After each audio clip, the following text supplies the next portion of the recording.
everyone. I'm a Navy veteran, and I too took a while to come into the veteran space, and now I'll proudly say that I'm a veteran. And I have a story I'd like to share with you. It's deeply personal, but unfortunately it's not uncommon.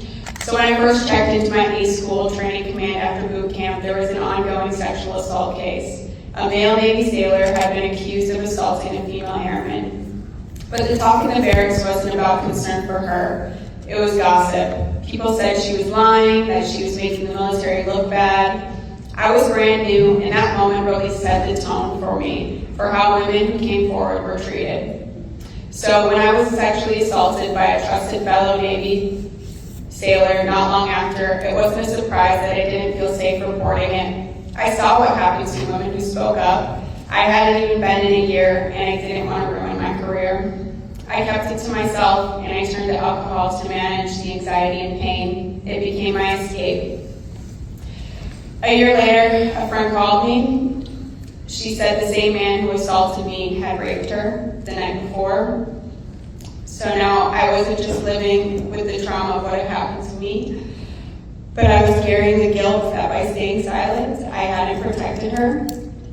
That guilt, the shame kept fueling my drinking, my performance at work suffered, and I found myself in more dangerous situations.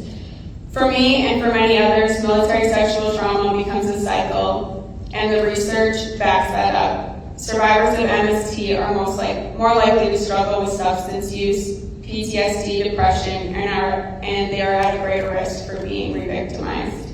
But this story isn't just mine. 1 in 3 women and 1 in 50 men in the military report experiencing MST.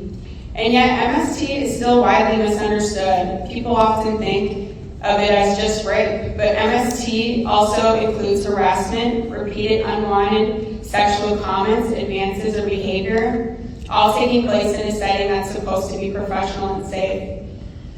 The military culture, with its crude language and hyper-masculine norms, often normalizes this behavior so much that many survivors don't even realize that what they experienced wasn't okay until years later.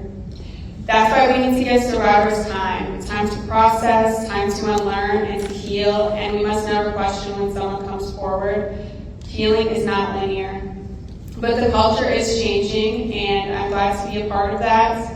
And while the military was a place of deep hurt for me, the veteran community has been a place of healing, and because of conversations like this, but there's absolutely more work to be done.